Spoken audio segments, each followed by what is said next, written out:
17 қарашада еліміздегі 7.000-нан астам білім беру ұйымдарында бір мезетте алтын сақа ұлттық ойындарының республикалық челленджі өтті.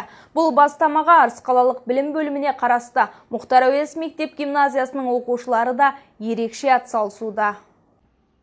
Оқу ағарту министрлігінің тапсырмасына сәйкес Мұхтар Әуезов мектеп-гимназиясында 9 айға 9 іс-шара тұжырымдамасы негізінде қыркүйек айынан бастап түрлі іс-шараларды өткізу жоспарланған. Сол негізде қараша айында асық ату челленджі басталып, республика бойынша барша ұлы балалар сынып арасында өзара сайысты. Жалпы асық ойыны баланың жүйке жүйесін қалыптастырады, ой өрісі мен таным көкжиегін кеңейтіп, қозғалысын дәлдікке ептейді.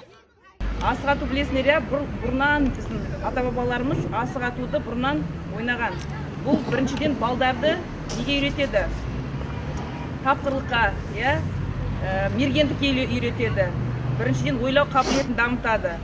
Сондықтан да осы сендерге осы асық басқа жәндегі мына телефон, планшеттен гөрі осындай біздің жәндегі сендердің барлық ойлау қабілеттерінде мына дене жәндегі дене тәрбиесі жағынан барлық жағынан қалыптастыратын ұлдарға арналған асық ату ойынын біз ары қарай жаңғырту мақсатында жасалып отыр.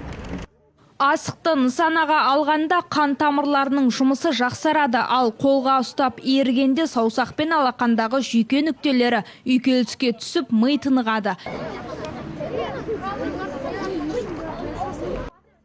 Оқушылар челлендж барысында 5 табан және 5 асық ойындары бойынша өзара мықтыны анықтады. Аталған челленджге еліміз бойынша 2 миллионнан астам оқушы қатысты. Бұл бастама өз кезегінде мектеп оқушыларына ұлттық құндылықтарды дәріптеуде зор бастама болмақ. Жұмайым Абызбай, Бағдат Қайратұлы, Арт ТВ жаңалықтары.